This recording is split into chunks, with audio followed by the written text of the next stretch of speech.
All right, let's talk about a dish that looks pretty simple, right? Just a bowl of noodles. But what if I told you that in every single spoonful, there's this epic, legendary story? We're diving into the incredible journey of Taiwanese Meesua, a humble noodle soup that, believe me, became an absolute legend. But first, I gotta ask you something. It's kind of this inside joke you'll hear from food lovers in Taiwan. Hey, have you gooed today? Now hold on, it's not what you think. That word, hu, doesn't mean you made a mistake. Oh no, it's all about sinking into this amazing, specific, wonderful texture. And that texture? Well, it's the heart and soul of the dish we're talking about. And that texture belongs to this right here, Meesua. We're talking about a hot, slippery, super fragrant national delicacy. It's this thick, savory noodle soup, but listen, it is so much more than just a quick bite to eat. It's like a living, breathing piece of history in a bowl. And today, we're going to follow its incredible journey, from its super humble start all the way to becoming a total legend. Okay, so where does our story begin? Well, like all the best stories, it starts with a journey. A big one. And this isn't just about some noodles. Not at all. It's really a story about migration, about adapting to a new home, and about how a culinary icon was born. So, picture this. Centuries ago, Meesua is born over in Quanzhou in China's Fujian province, but it didn't stay put. Sometime between the 17th and 19th centuries, it basically packed its bags and hitched a ride with hardworking laborers heading across the really treacherous Taiwan Strait. It lands in these bustling port cities on the island, and right there, that's where the stage is set for a massive transformation. Now you got to understand, back in its early days, this dish was the definition of a humble hero. I mean, it was a really simple, kind of mushy noodle soup, you know? Not a lot of toppings. Its whole job, its entire purpose was just to give hardworking farmers and laborers a quick, warm, easy-to-digest shot of energy after a super long day. It was pure comfort, pure fuel. But then, arriving in Taiwan, that was like a superhero discovering their true powers for the first time.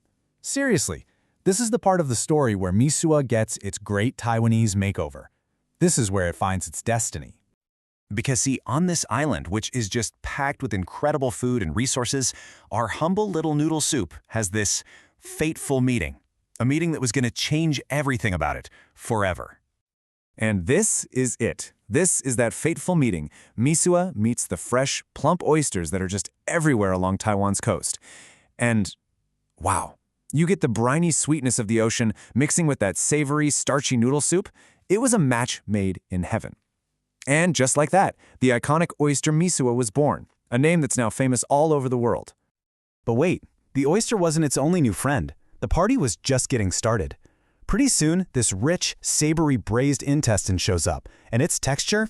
Oh man, it's got this amazing, chewy, bouncy feel. That's a huge compliment in Taiwan, and it was the perfect contrast to the soft noodles and the tender oysters. This combo of land and sea, it became the new gold standard. So now our hero has found its new super-powered form. But it didn't just stop there, oh no. It started to travel around the island and develop all these unique personalities. It literally became a dish of many faces, with different cities and regions all boasting about their own champion version. And check this out. This is where you can really see that evolution in action. Up in the north, say in Taipei, you're going to get that classic rich, complex flavor with both the oysters and the intestines. But if you travel down south to Tainan, whoa, it gets way lighter, sometimes even served in a clear broth. And then you pop over to a historic town like Lugong, and it strips down to become super simple and nostalgic. The main takeaway here? The same dish tells a completely different story depending on where you're standing in Taiwan. It's wild. Oh, and get this, just to add a little bit of glitz and glam to its backstory, there's this awesome legend that the Qianlong Emperor himself, a real emperor, once tasted the ancestor of Meesua back in Quanzhou, and he loved it. He basically gave this super humble dish a royal seal of approval. How cool is that? So, after hearing this whole epic story, I'm guessing you're probably getting a little hungry, right? I know I am. Well, you're in luck. Let's shift gears and unlock the delicious secrets so you can become a Meesua master in your own kitchen.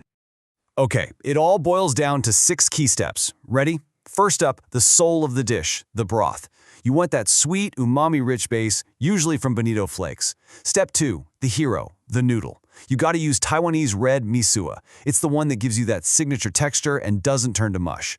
Then comes the technique, the real trick. You stir constantly to get it smooth, and then you gradually add a potato starch slurry to get that iconic, gooey magic we talked about.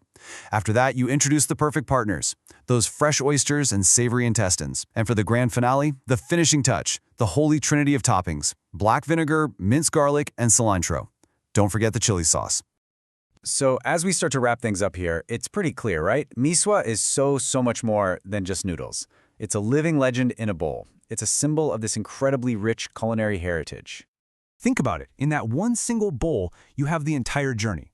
A story that spans centuries, a story that crossed an ocean, and a story that connects generations upon generations of Taiwanese families. You know, one of our sources just put it so perfectly. They said, it carries the memory of history and integrates local emotions. It's not just food, you know?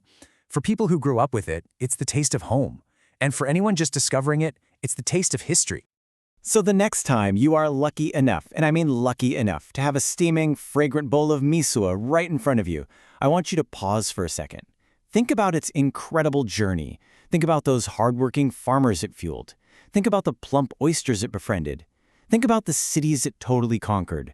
And then ask yourself, what story are you going to taste in that bowl?